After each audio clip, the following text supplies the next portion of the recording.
Chapter 2 Blood and Stone. A few weeks later, I was hurt in the hockey match at Cornell University. My face was badly cut, and the officials gave me the penalty for starting the fight. 5 minutes. I sat quietly in the penalty box while the team manager cleaned the blood off my face. I was ashamed to look out onto the ice, but the shouts of the crowd told me everything. Cornell scored a goal. The score was 3-3 now. Damn, I thought. We're going to lose this match because of me. Across the ice, among the crowd, I saw him. My father. Old Stonyface.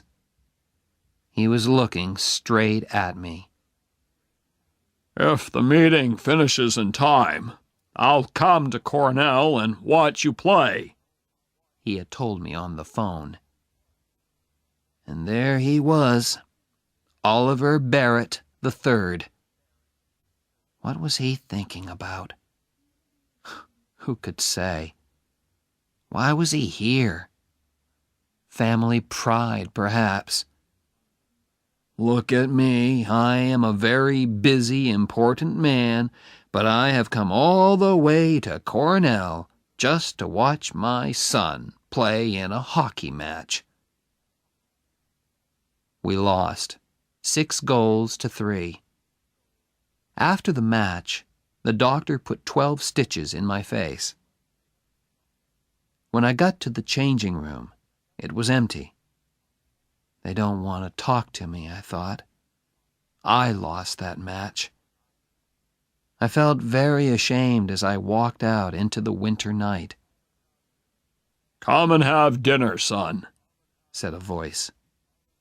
It was old Stonyface. At dinner, we had one of our non-conversations. We spoke to each other, but didn't actually say anything. These non-conversations always started with, "How have you been, son?" and ended with, "Is there anything I can do for you?" "How have you been, son?" my father began. "Fine, sir." "Does your face hurt?" "No, sir." It hurt terribly.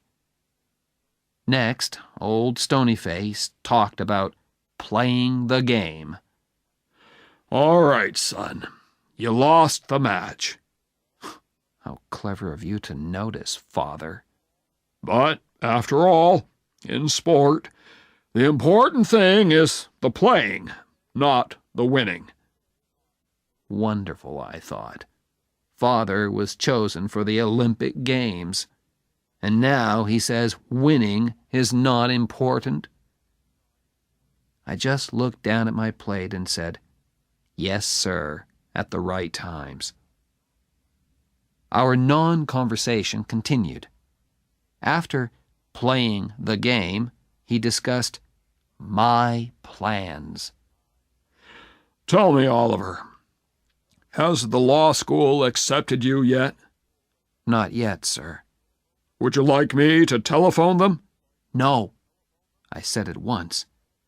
"I want to get a letter like other people, sir. Please?" "Yes, of course.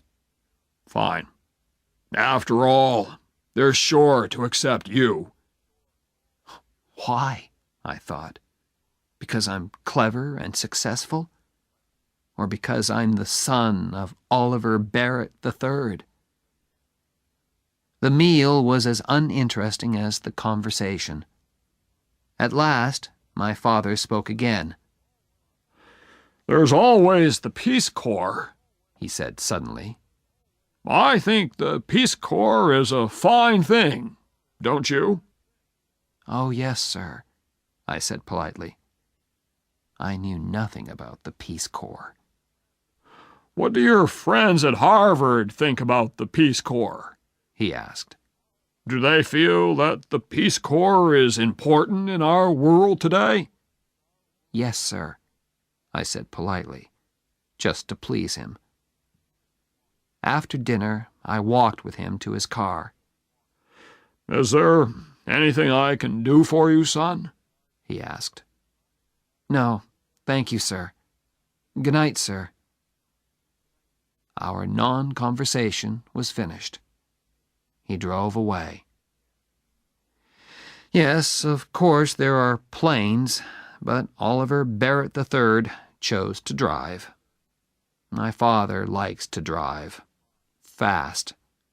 And at that time of night, in an Aston Martin DBS, you can go very fast indeed.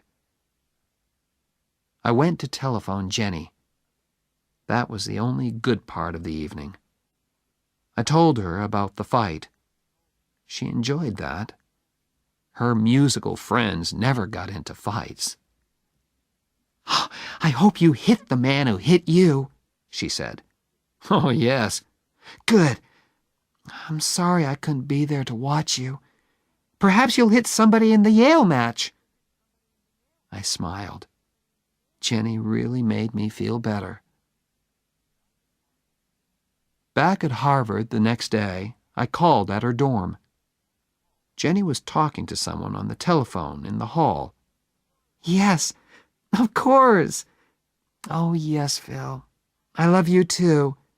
Love and kisses. Goodbye." Who was she talking to? I had only been away 48 hours, and she had found a new boyfriend. Jenny did not seem ashamed. She kissed me lightly on the unhurt side of my face. "Hey, you look terrible." 12 stitches, Jen. "Does the other man look worse than you?" "Much worse. I always make the other man look worse." We walked to my MG sports car. "Who's Phil?" I asked, as carelessly as I could. "My father." I could not believe that. "You call your father Phil?" "That's his name. What do you call your father?" "Sir." He must be really proud of you. You're a big hockey star, and you're always successful in your exams." "You don't know anything, Jenny. He was good at exams and sport, too. He was in the Olympic Games." "My God! Did he win?" "No. Actually, old Stonyface was 6th, which makes me feel a little better." Jenny was silent for a moment. "Why do you hate him so much?" she asked at last. "I'm Oliver Barrett IV, I answered. "All Barretts have to be successful, and that means I have to be good at everything all the time. I hate it." "Oh, I'm sure you do," laughed Jenny. "You hate doing well in your exams. You hate being a hockey star." "But he expects it," I said. "If I'm successful, he isn't excited or surprised. He was a big success, and he expects me to be the same." I told her about our meal and our non-conversation after the Cornell match. But she didn't understand at all. "You say your father is a busy man," she said. "But he found time to go all the way to Cornell to watch you play. How can you say these terrible things about him when he drove all that way just to watch your hockey match? He loves you, Oliver. Can't you understand?" "Forget it, Jenny," I said. She was silent for a moment. "I'm pleased you have problems with your father," she said at last. "That means you aren't perfect." "Oh, you mean you are perfect?" "Of course not, Preppy. That's why I go out with you." Jenny loved to have the last word.